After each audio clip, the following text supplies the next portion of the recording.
Merci de nous retrouver toujours dans l'émission À la rencontre d'un coach. Nous sommes toujours avec coach Eva Sanou.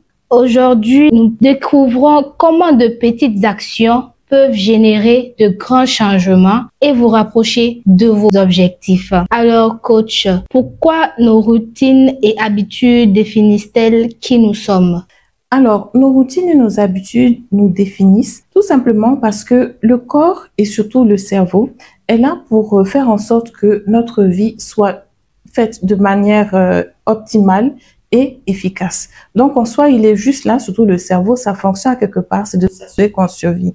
Donc, à quelque part, le cerveau, à un moment, vous n'allez pas vous dire, est-ce que j'ai respiré aujourd'hui? Vous voyez, est-ce que mon sang a circulé tout au long de mon corps aujourd'hui? C'est des petits automatismes comme ça que le corps met déjà en place, contrôlés avec le cerveau, avec les hormones et différentes choses qui s'y passent. Donc, quand on parle d'habitude et de routine, en fait, une fois qu'on commence à inculquer une certaine manière de faire au corps et donc au cerveau aussi qui capte tout ça, sa fonction va être, il faut que je rende ça de manière optimale et efficace pour la personne qui vient de m'envoyer tout ça. Et donc, ça se passe comment? Par exemple, hein, même à l'école, quand on voulait apprendre les tables de multiplication, on nous fait répéter tout le temps. Donc, à force de répéter, vous allez voir qu'un enfant qui a appris ces tables très jeune, à 70 ans, 80 ans, il arrive toujours à vous faire ressortir ça. Parce que vous avez habitué le cerveau à faire quelque chose à travers la répétition. Et donc, c'est pour ça qu'on parle d'habitude et de routine. Quand vous avez l'habitude de vous réveiller tous les jours à 6 heures du matin, arrive un moment, il y a certaines personnes qui vont vous dire, quel que soit ce que je fasse, même si je n'ai pas dormi de toute la nuit, j'ai passé seulement 30 secondes sur le lit, à 6 heures, il faut que je me réveille. C'est parce que vous avez conditionné votre corps à travers des habitudes et des routines. Et donc, quand on dit que les habitudes et les routines nous définissent, c'est parce que on fait tellement de choses de manière automatique que finalement, c'est ça qui nous définit. Et donc, certaines personnes vont vous regarder, il y a des étrangers, je peux même le dire, qui vous connaissent même bien mieux que vous-même. Et donc, pour ça, il faut faire attention, il faut se poser la question de temps en temps, est-ce que mes habitudes et mes routines m'aident à aller où je veux aller? Quelle est la différence entre le mot habitude et la routine dans le changement personnel? Oui. Alors, si vous voulez, on peut regarder les habitudes comme... alors, je dirais plutôt les routines comme un ensemble d'habitudes.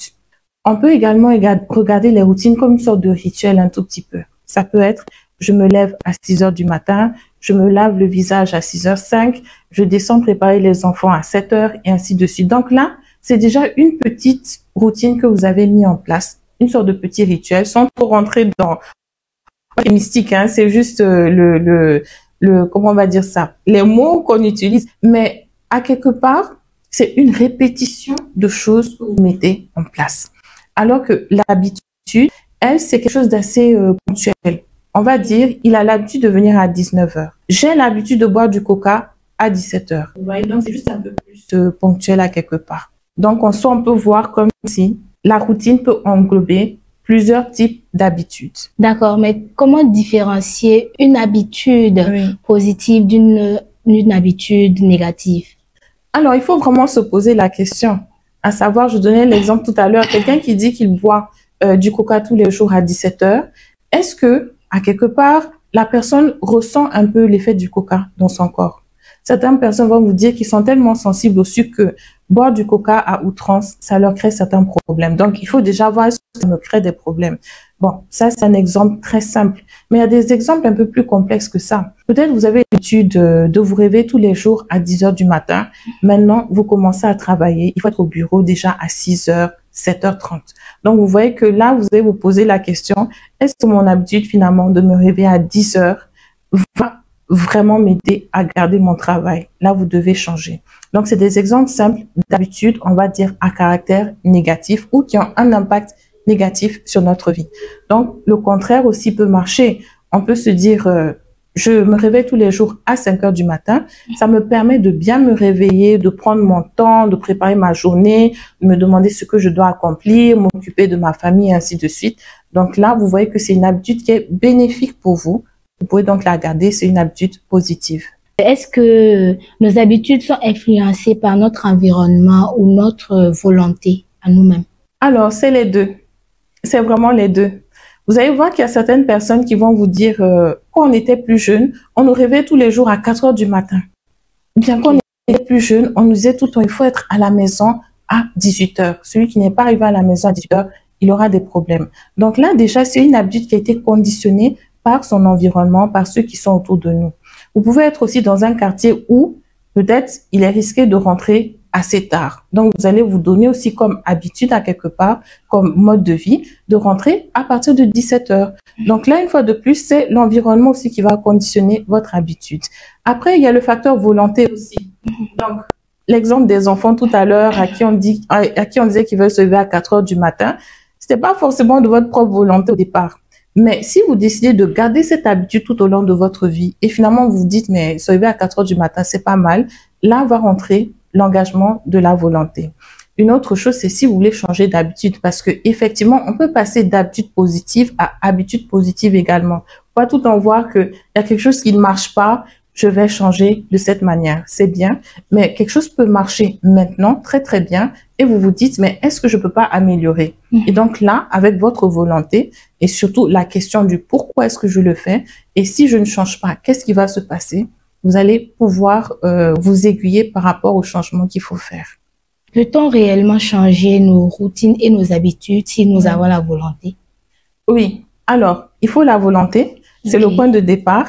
Mais après ça, il faut vraiment ancrer cette volonté sur quelque chose. Sinon, beaucoup de personnes vont vous dire, moi, j'ai tout le temps voulu maigrir. J'ai tout le temps voulu grossir. J'ai tout le temps voulu voyager. Mais finalement, ils n'arrivent pas à faire ce voyage ou à accomplir ce qu'ils avaient souhaité faire. Donc, la volonté était là, mais il n'y avait pas les étapes qui devaient suivre afin d'accomplir ce changement dont ils avaient besoin. Donc, en termes d'habitude, la volonté est bien, mais elle ne va pas suffire. Tout simplement aussi parce que, comme vous avez déjà habitué le corps à faire certaines choses, le cerveau a déjà optimisé, on va dire, les anciennes habitudes que vous lui avez données. Donc, il va falloir changer. Et donc, si vous dites au corps, bon, à partir d'aujourd'hui, on va faire les choses différemment, le lendemain, il va vous rappeler, tu m'avais dit que à 15 heures, on devait boire du coca. Tu m'avais dit qu'à 18 heures, on devait rentrer à la maison. Tu m'avais dit qu'à 19 heures, je devais appeler le grand-père, et ainsi de suite.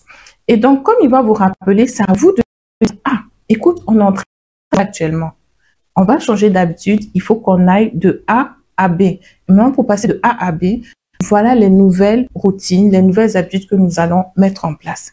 Et donc, vous êtes obligé de vous tenir à ça pendant un bon moment pour que le cerveau, le corps commence à comprendre, OK, on est en train de changer. Alors, avec cette nouvelle information, comme c'est fait à répétition, c'est cette nouvelle information qu'on doit optimiser et maintenant, on doit devenir efficace.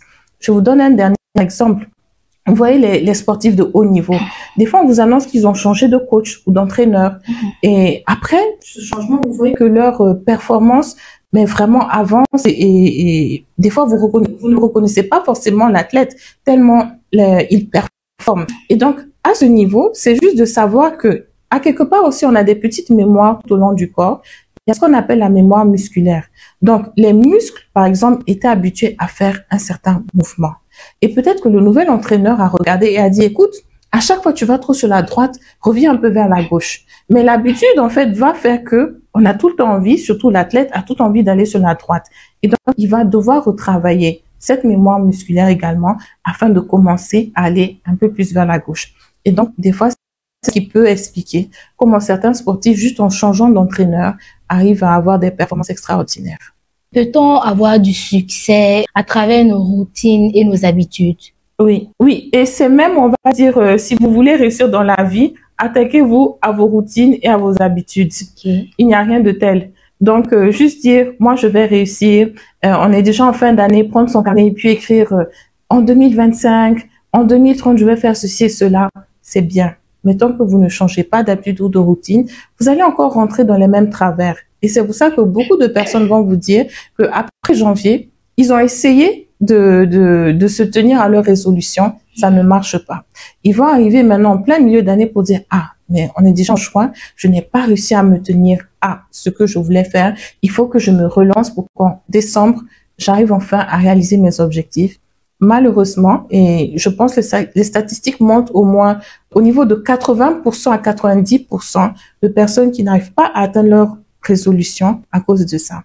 Donc, si vous voulez réussir, changez vos habitudes, changez vos routines. Ok. À ce niveau, quelles sont les étapes à suivre pour remplacer une mauvaise habitude par une bonne habitude? Oui. Alors, d'abord, il faut se poser la question, pourquoi est-ce que je veux changer? Pourquoi est-ce que cette habitude que j'ai actuellement est néfaste? Ou bien, en quoi est-ce que je peux améliorer l'habitude que j'ai actuellement? Après ça, il faut avoir un plan d'action et vous tenir à ce plan d'action. Le plan d'action peut vous dire, peut-être si c'est un objectif par rapport à votre santé, vous allez vous dire, il faut que je fasse du sport au moins 3 fois par semaine. Et vous vous y, et même prenez peut-être un petit agenda et notez. Chaque lundi, je serai au sport de 9h à 10h. Chaque mercredi, ce sera de 15h à 16h. Et chaque vendredi, ce sera de 17h à 18h, par exemple. Et vous faites tout pour vraiment rentrer dans ce schéma-là. Et en plus de ça, il faut faire aussi en sorte de bien communiquer avec votre entourage. Parce que certains, peut-être, ne vont pas forcément comprendre. Bon, tu étais tout le temps avec moi de telle heure à telle heure, on passait un bon temps. Bon, maintenant que tu as décidé de faire plus de sport, tu as décidé de faire autre chose, tu me laisses tomber. Bon, il y a plusieurs choses qui peuvent rentrer en compte. Mais donc, il faut bien communiquer aux autres. J'ai besoin de faire ça pour moi-même. J'ai besoin de devenir une meilleure personne. Et peut-être que vous allez même que vous allez peut-être réussir justement à les convaincre eux aussi à changer d'habitude et de faire mieux. Et si après toutes ces étapes, on n'arrive pas à changer d'habitude et de routine, que faire? Oui. Alors, pour moi, j'ai envie de dire, et ça, je le dis beaucoup même dans le Press Reset Coaching, c'est qu'il faut à quelque part savoir prendre ses responsabilités. On ne peut pas dire qu'on veut changer, qu'on veut faire mieux et ne pas mettre un système de changement en place, système de changement qui, lui, généralement, va changer aussi ses habitudes, ses routines-là, faire en sorte que tout le monde aussi comprenne pourquoi on cherche à changer. La deuxième des choses, si on rentre maintenant dans des aspects un peu plus sombres, ça peut être que quelqu'un est atteint d'anxiété, de dépression. Donc ça, parfois, ce sont des facteurs aussi qui font que ça entraîne la personne à essayer de faire mieux, mais la personne n'y arrive pas parce que elle a même des réactions physiologiques. À ce niveau, il faut se faire accompagner. Mais toujours est-il que il faut qu'il se tienne à vouloir s'en sortir. Donc le fait même de déjà vouloir s'en sortir, de faire un plan et de se dire je vais trouver une personne qui va m'accompagner. Cette personne doit comprendre ce qui m'arrive et surtout m'aider à mettre en place maintenant un certain nombre d'habitudes et de routines afin que je puisse mieux m'en sortir. J'espère que ceux qui nous suivent décideront de changer leurs habitudes et leurs routines. Merci à vous pour vos conseils. Je vous en prie. Et on se retrouve à très bientôt pour une autre émission. Merci, à très prochainement. Merci.